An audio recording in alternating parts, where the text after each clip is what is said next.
Wednesday, welcome back to CHEM200L. If you haven't noticed yet, we're on a series of activities. So your post-lab for experiment 3 is due Wednesday, and there were 2 activities on Monday, activity on Wednesday, and another one on the following Monday. So things change soon after that. You can see a week from Wednesday, experiment 4, and then there's 6 experiments remaining, and all those come in a row. So it's time to switch gears to writing lab reports, now doing labs virtually. But please see me during office hours if you want feedback on lab reports to get ready for this series of 6 experiments coming. So you can see the schedule, still 2 more activities, and then experiment 4 will be coming up. So we've got a lot we're going to talk about today. A lot of this is review from Chem 152, calculating molar mass, that's units of grams per mole. Doing gram mole particle calculations, we'll do one example together. Percent composition, that is a definition, deciding what's the percent carbon, what's the percent hydrogen, and so on. Stoichiometry is when you go grams, moles, particles to something else in a balanced chemical equation. So that's coming up. And then determine how efficient or how good a reaction was, as that's the percent yield. And we look at the limiting reactant based on that. You also see a series of reactions. For my lecture, this is coming early. We will get to the reactions later after exam 2, but you'll start to see them now. So to basically use the lab packet, review these reactions if you've seen them before, or get a preview of the reactions if you haven't, and then we'll talk about them in lecture. You will use the appendix for solubility rules. Page 104, number 5, I do want to make a note of this one. This is constantly confusing. Talk about a catalyst. That's the manganese 4 oxide. Well, catalysts are not reactants, they're not products, so they go above the arrow. Okay, so your reactants, your products, and catalysts go up here. There's a few introductions of different reactions in the experiment. Refer back to that. So what I mean by that is if you're asked to look at a carbonate and what kind of products form when a carbonate is heated, you can look and see they'll give an example of a carbonate or a sulfate, something like that, and then the example that or the question you're given will model that. So that's how you predict these reactions. You don't need to know all of these reactions by memory. You're just being given a variety of ones to see. So a couple of things you'll do today. Stoichiometry. Okay, so the question is how many grams of CO2 could form from the combustion of 65 grams of O2 and an excess of CH4. So go ahead and pause if you want to do this problem. I'm going to show you how to do this here shortly.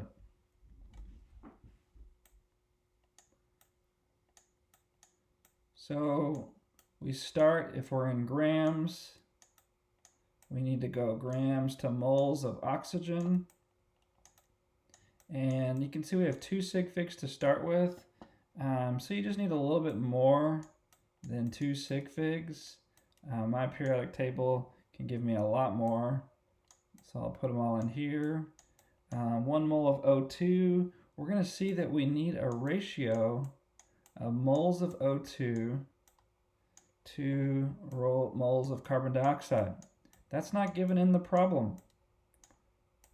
Where does this come from?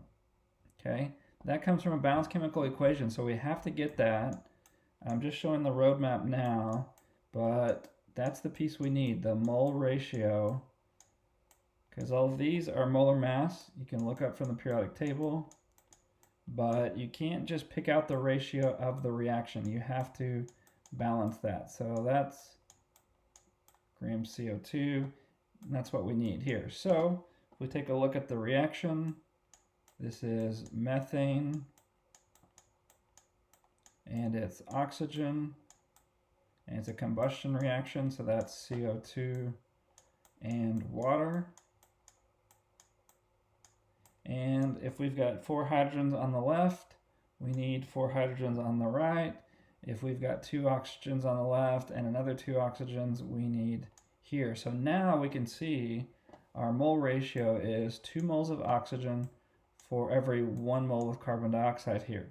Now we can complete our stoichiometry and see, round that to 2 sig figs, that's 45 grams CO2.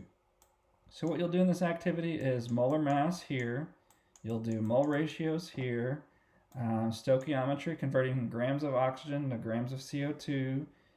You need a balanced chemical equation to do that. So this is a lot of things you'll do in one problem here. The other, what you're going to do is predict products and balance. Okay, so the way to do this is to think about what you have in solution. This is aqueous, aqueous. So our options are our barium, that's in solution, and our silver, these are our cations, our chloride, which started out with barium, so it's not going to combine with barium, and our sulfate. So if you look in the lab packet, the back pages, we'll also be given solubility rules in the textbook, and I'll post them on Canvas. But if you look at the rules, it shows that silver chloride is not soluble. So that's going to be the solid that forms, and we're left here with barium sulfate.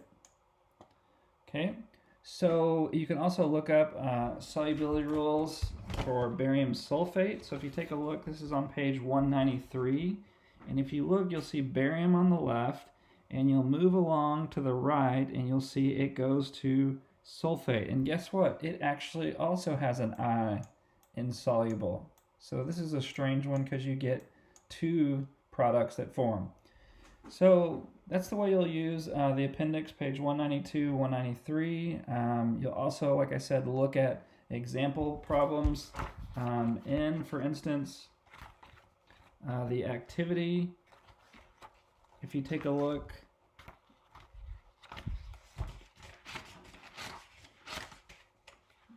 page 97 has a carbonate and a perchlorate that are heated and form products, and they tell you what the products are there.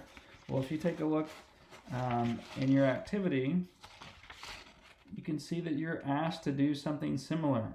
Okay, so page 104, number 2, you take a carbonate and you heat it up. So the carbonate is going to do the same thing as that example carbonate. So look at the lab packet, see me during office hours. I can always give you feedback, how things look on your activity, and then you can submit it after that.